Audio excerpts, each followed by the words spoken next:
Hey, welcome back. This is going to be another history of, and then we're going to talk about an action figure or two at the very end of it, but not any action figures during the history of part.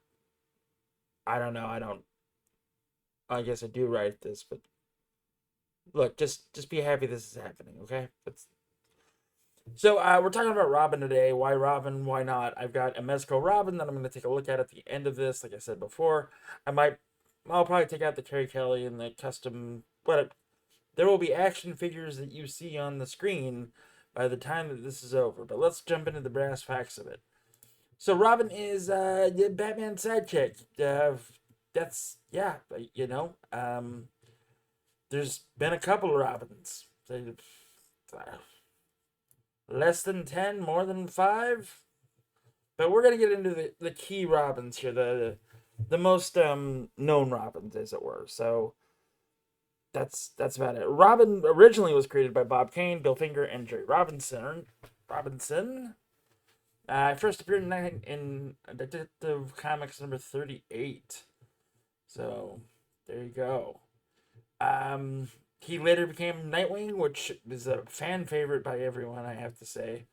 And Nightwing didn't first appear as Dick Grayson, or Dick Grayson didn't appear as Nightwing until July of '84 in Titans number 44. Yeah.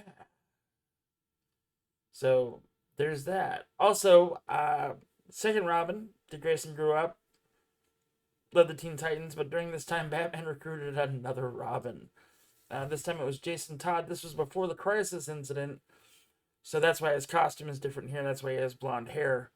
But it's basically the same story as Dick Grayson, but after Crisis, it became the Jason Todd who boosted the tires and all that fun stuff. So that was in.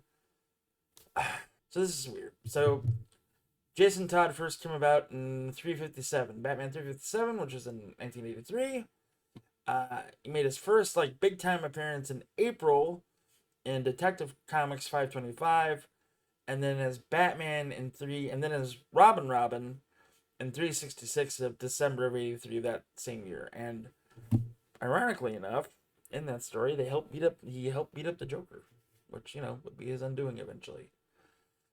Next, we're gonna jump into kind of the Elseworlds and kind of go in an order of how they appeared. So it's Carrie Kelly. She was in The Dark Knight Returns number 1 in 1986, created by Frank Miller, Klaus Janson, and Lynn Varley.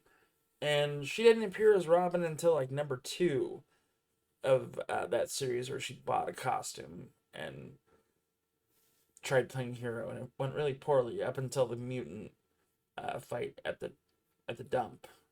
There you go. Number 3 is Tim Drake, which is if you're in my age group, which appears to be 35 to 42, there's a weird cutoff.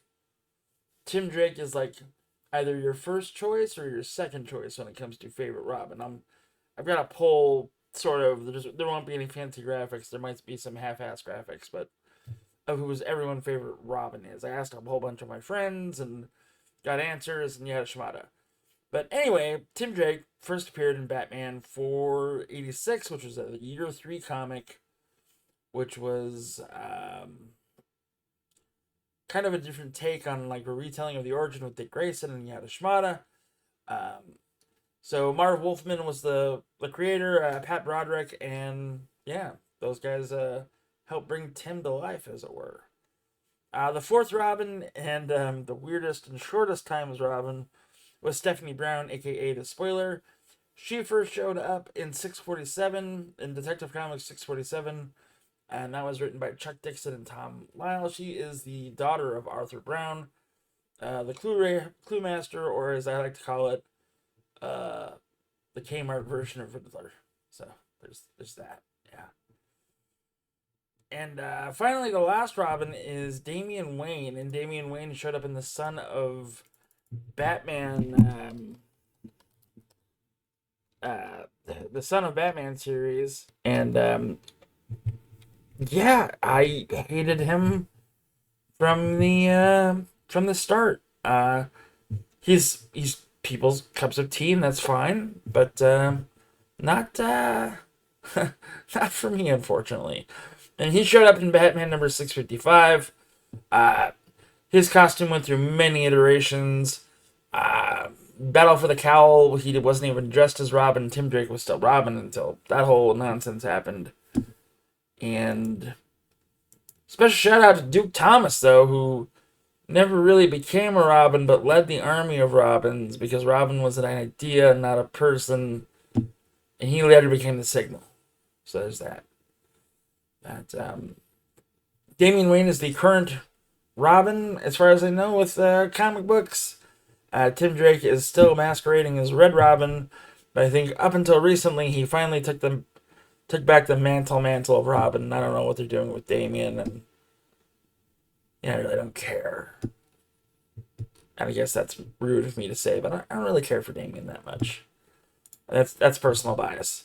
But who is your favorite Robin? From a toll poll of guys that are in their 40s, so dudes my age, we all seem to gravitate towards Dick Grayson, as he was the first.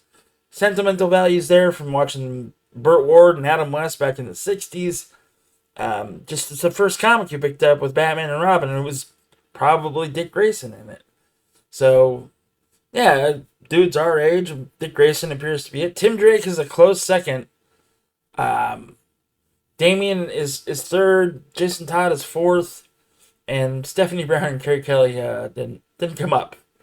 As a matter of fact, I had to prove to a guy that not really Carrie Kelly was Robin. Like, really. To a friend, and he was like, wow. Like, yeah. Rough time in comics. Sort of. Kind of. A lot, actually. It wasn't. Anyway, so that's the brief little history of Robin. There's been many Robins, and today we're going to go over Mezco Robin. And I hope you enjoy. I'm going to do my very best to not let the personal bias of how much I dislike Damian Wayne into this thing, but I can't make any promises because I'm only human. But you'll see some other Robins. Anyway, enjoy the talking about episode, and thanks for sitting through the history. Sitting through the history of Robin, if you made it this far, as promised, here's an action figure that we're going to talk about. So I got this Mezco Robin for trading a Mythic Legion or two for him to Eric. He's a good dude down in DFW. He's in all the chats. Nice guy. Hell of a guy. I got to meet him in DFW a couple times. He's a really nice dude. But we're going to talk about Mezco Robin, the goods, the bads, all that fun stuff. So let's get into it. The box is pretty dope. It's just simple. It's got a big angry picture of Damian on the back. I'm not going to get into details of a box. If you've seen a box before, then you know what the purpose of a box is. So there you go. The figure itself comes with a lot of goodies, like a whole lot of goodies. So I'm not going to take all this crap out of the box. I'm going to get the figure out and everything else, but I am going to point out some of the things. He does come with 3 arrows with his bow. He doesn't have a quiver for the bow as far as I can tell as of this second. He's got a cool throwing effect, so when he's throwing a batarang or a wingding, whatever you'd like to call them, he comes with 3 standard wingdings or batarangs, and then he also comes with his own edged weaponry, which all of that fell in one foul swoop. Holy crap. So, these are very...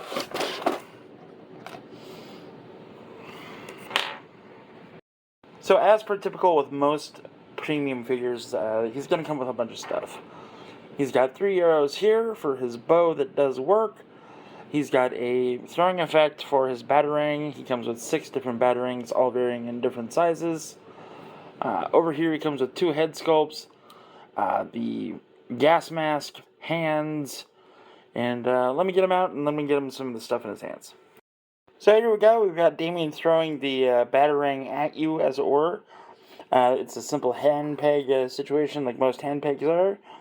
And it's got a nice little steam on it, some smoke, as it were. Changed out the head to the showing teeth, kind of angrier look. And as you can tell, the figure does pose pretty well. I mean... So getting that head on there with this cloak,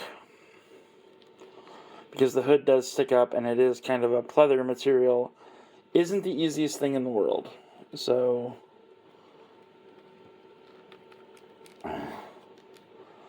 And it doesn't really pop in there, it's really snug, actually. I think the best way to do it would probably be to take this cape off and get the head in there. So, Let's see if we can get that right there. That's as good as we're going to get. Okay. But as you can tell, he's very posable. You can get some pretty good posing going on, as it were. The hand peg is a simple gently pull out, and then we'll replace that with the fist hand that he had back here, and we'll put that back so that it goes over there. But he's got that much movement in the arm, so I think that's double jointed. I'm not sure. The arms are a little hindered by the bunching up of this just a little bit. And once again, this cape has the same cape that the Gotham by Gaslight Batman does. The straps go around the arms, so it's not dependent on clicking into here at all. So that's good. And we're going to get that much movement out of the arm.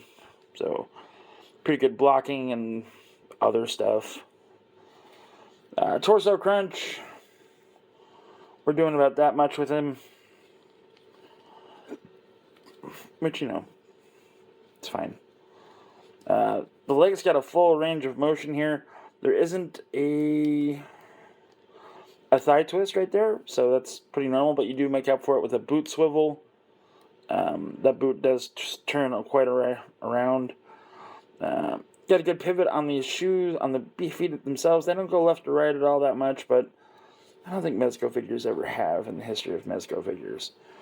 But you can get him in pretty good posing, so he's going to swoop down on some criminals, things like that. He's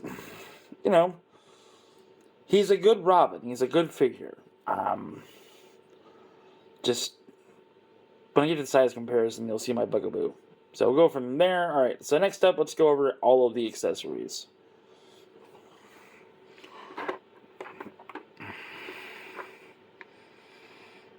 Alright, so the accessories, as you can tell, is we've got those open hands right there. We've got these kind of, I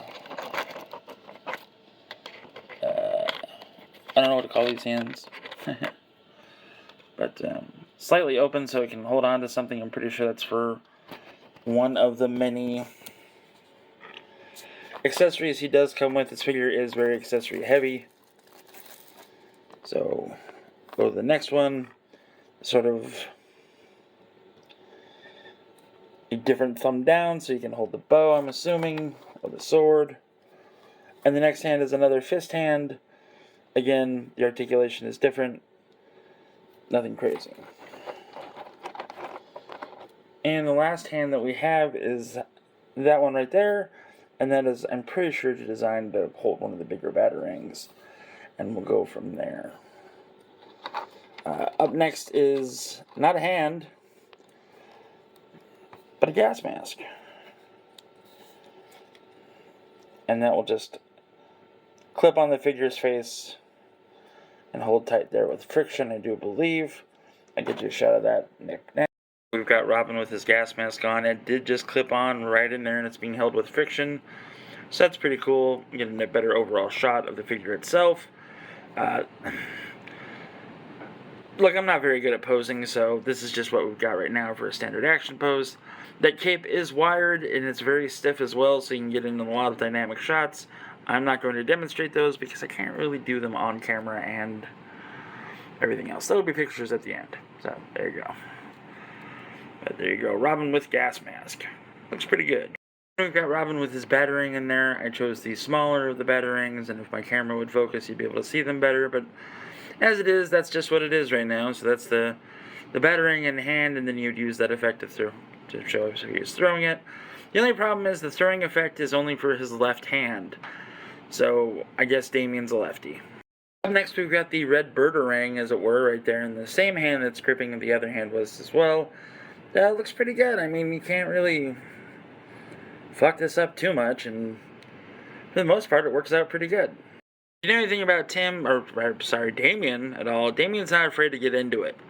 And with this big weapon right here, it looks like he'll be able to use that as a knuckle duster and do more than just knock a guy out. So, kind of reflects the deadlier version of this little Robin. Is the hand with the thumb that is down as opposed to the other hand that I had been using. So there you go. Can't really. There we go. Maybe. Nope. Yep. There we go. So you see how that thumb is down in the image-ish, sort of. Alright, so big truth, I tried for about 10 minutes to get that arrow lined up with the bow. Apparently I'm not there, but you can simulate him holding the arrow with the bow, so there's there at least. And he does have an arrow holding hand, which is his right, so this does depict that Damian is in fact a lefty. So there's that. Alright, you're all very welcome. I got it figured out, for the most part. But there he is, ready to knock an arrow and let loose.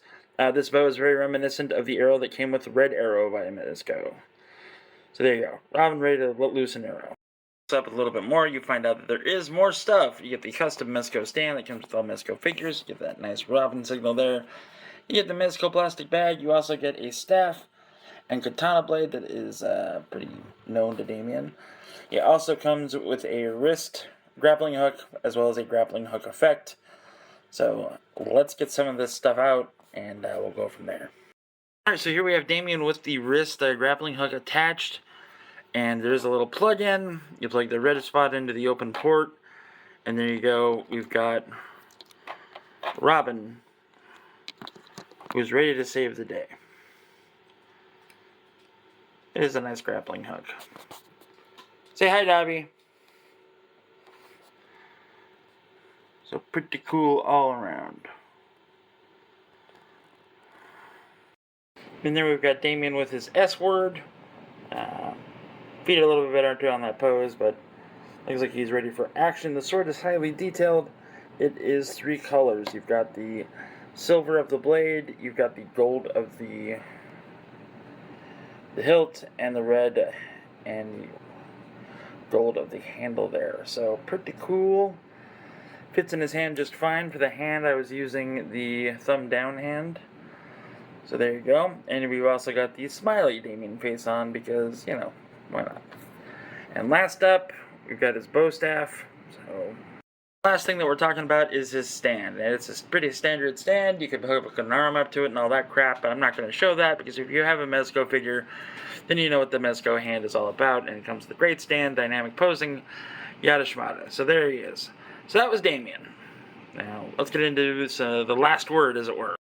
Alright, so it doesn't take a rocket scientist to figure out that there's a problem with the scaling with this Damian. Standard Marvel Legend, as tall as Damian. Damian, supposed to be like a 14-year-old, almost as tall as his dad. Tim Drake in the background from Mattel, taller than Damian, as tall as Batman. Bane, he's just bigger than everybody. And the hardest hitting private eye detective, same size. So, as much as I don't like this character, as much as I don't like his writing, as much as I just hate that he exists, I do like this action figure. He comes loaded to the gills. He looks good. So, yeah, am I going to hold on to this figure? Probably. Is this figure going to be my definitive Robin? No, because Mayfix Tim Drake is coming out next year. So, that's what it is. If you liked it, great. If you didn't like it, leave comments, thumbs up and thumbs downs, and subscribe to the channel if you're new, and just remember trans rights are human rights, and just try to treat everybody with dignity and respect. Take care. Bye-bye.